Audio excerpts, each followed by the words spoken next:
G'day everybody, how you going today? It is so good to see you. I do hope that you are super well. Tonight we are shooting under the streetlights.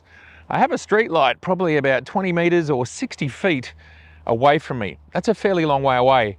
We're shooting at ISO 1600 at 1/50th of a second at f1.2 on the Z50mm 1.2. And I want to talk about image quality. There's been a lot of discussion about this when it comes to the Z6III, and quite frankly, when people can't lean into autofocus anymore, they decide that they want to lean into something else, and somehow Nikon always seems to be leaned into. Why? I'm not sure why. Just seems to be the way that the internet works. Now, the reality is I've used this camera now for, what is it? Probably close to 4 weeks, I would say. And we had a family holiday, went away for a week, and it's the only camera I used. I used it with the 24-70 f4 and the 24-120 f4. Great results, absolutely perfect for a family holiday, and it worked flawlessly the whole time. Now, people are talking about image quality and specifically dynamic range. I've got a lot to say about this. And before you go any further into this video, if you're looking forward to seeing chart comparisons or static scene comparisons or test chart comparisons, you're not going to see that from me, because I'm not a scientist, I'm a photographer, and I'm all about using this equipment in the real world and establishing whether the equipment meets my needs, as opposed to, can I work out some sort of test to break it? They're actually two really different things. But on top of that, photography and what we've all been doing since day dot is we've got to get our exposure to match something. And that is either the film speed or, in this case, the sensor's speed. Now, in the film days, we had a set speed. Let's say it's a 400 ISO film, and then we had to work it all out from there with the shutter and the aperture, and that was it, unless we brought artificial light into the equation. In the modern day, we now have sensors that we can turn up the gain and down the gain. But if you want to get the very best out of your sensor or your film, what do? Well, you shoot it at what is its natural state, because we could also push and pull film. This is something that perhaps a lot of people don't know about, but you could buy a 400 ISO film and you could shoot it at 3200, and then you could tell the lab, could you please push my film 3 or 4 stops?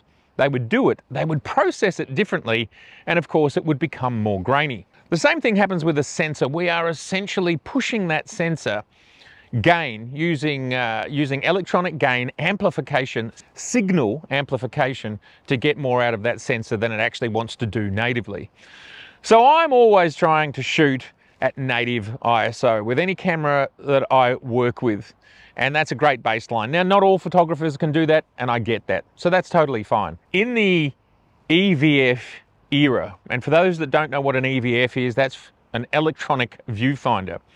So in other words, we're looking through a little TV screen, which is connected to the sensor, which is looking through the lens, and it is giving us a direct representation of what the camera is seeing and how it plans to expose, regardless of what your settings are. It's what we call WYSIWYG in computers. What you see is what you get. So that's how we're shooting today. Now, what that means is there's almost zero reason why any of us should get our exposures wrong. It simply should just never happen. We should simply get all of our exposures right all of the time. Now, of course, we do sometimes get into situations where it's high dynamic range situation where you've got to kind of go, am I exposing for the highs or am I exposing for the lows? You drag your sliders, that's fine. That happens sometimes. Happens to all of us sometimes. But I have to say, for me, in the last, I don't know how many years, it might be 2 shots a year or 1 shot a year that I'm actually pushing my files to the maximum because my exposure requires it. Now, I'm a streetscape, landscape, commercial, portrait photographer. I do all sorts of different photography. So that means I work in bright daylight bright sunshine, and there will be high dynamic range situations. But rarely, if ever, am I having to push files as hard as some people are pushing them to prove a point, to break things. And this is my point. Great, we can always come up, I've said this, we can always come up with a test to break things. That's fine, not a problem. Anybody can do that. It's actually easy to do that. What's harder to do is to work out how to shoot anything within the parameters of what your camera is. So I just want to leave you with those thoughts, and then we're going to move on to the next section. And this section is images are made up of so many elements from our camera systems. And this includes things like the sensor, the lens mount, the lenses that come with the lens mount, in-body image stabilization, shutter speed, and in some cases, autofocus. So much of all of this is dependent upon use case.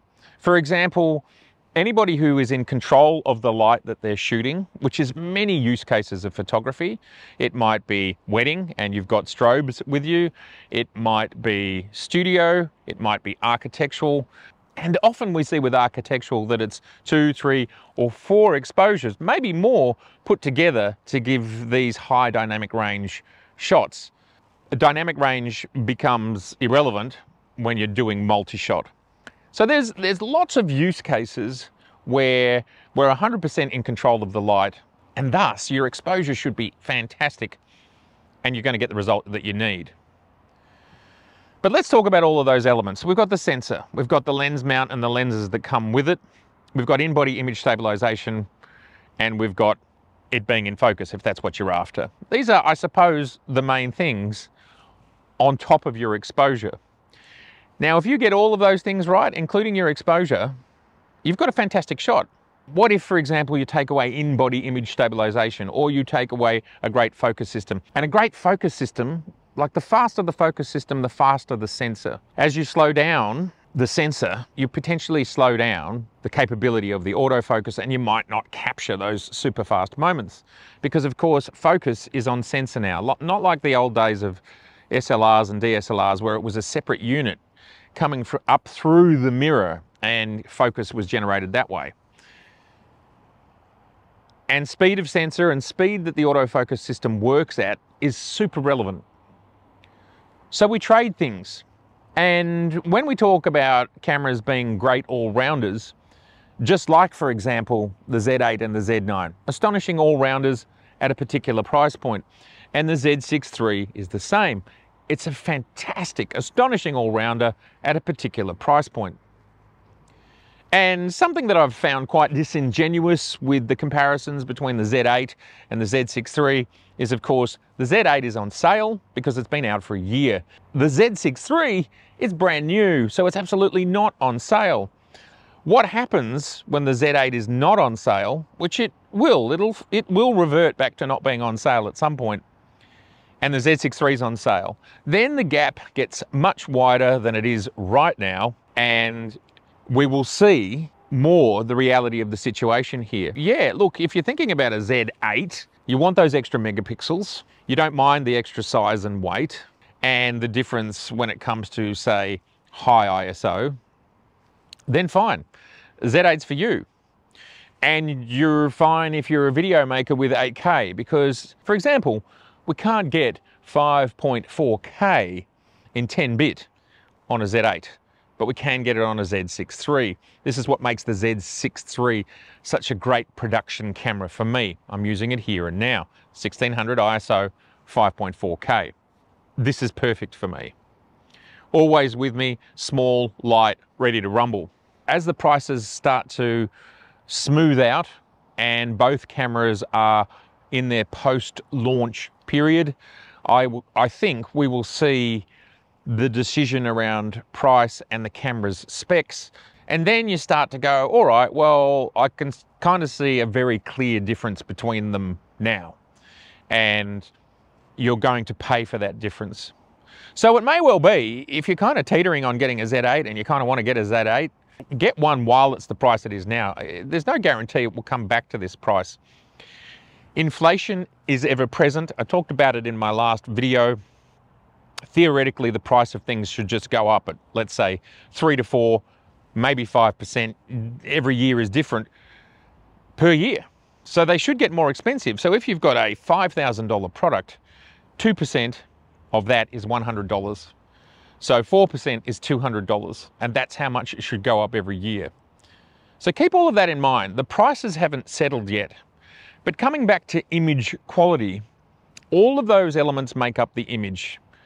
Is it stable? Does it have camera shake? How is the high ISO performance? What is your lens system all about? Did you get focus?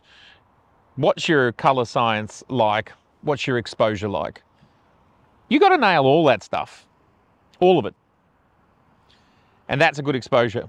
And all of those elements within your camera need to function fantastically. And they do in this system, all of them. All of them you would give a 9 out of 10 or more, and some of them, from my perspective, you would give an 11 out of 10 because they're better than everybody else. And finally, I wanted to talk about the charts that we've seen. Now, I'm not going to deep dive into those charts, but I just want to talk a little bit of maths, broad maths, briefly. I've been reading comments on various sites and videos, and basically it looks like from 800 ISO onwards, the Z6III and the Z6II are much the same. But again, it depends on which test you look at. They all seem to be a little bit different, which is quite interesting.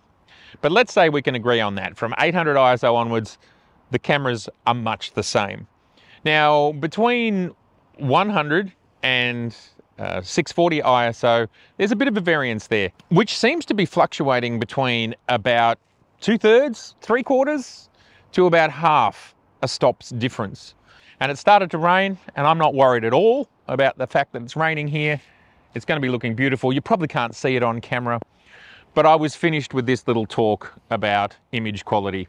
Image quality is made up of so many things, and then my final point about image quality is that image quality is about storytelling first, and the technical is second. If you don't have an interesting story, if you don't have an interesting image, the technical becomes completely irrelevant immediately.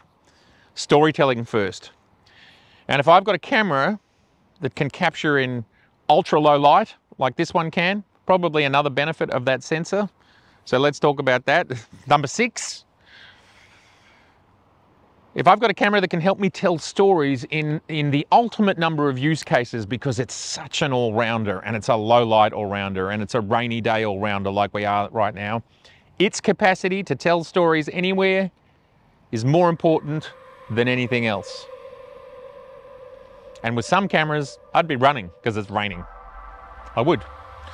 All right, everybody, I know I'm going to get some robust comments in the comments below, but I know everybody is a mature adult and will keep it civilized. That's what I know. I really look forward to your thoughts in the comments below. It has, as always. It's been so good to see you, and if this is your first time here, I would love to see you again, so please do subscribe, please share, and please like. And I'm gonna step out of the rain.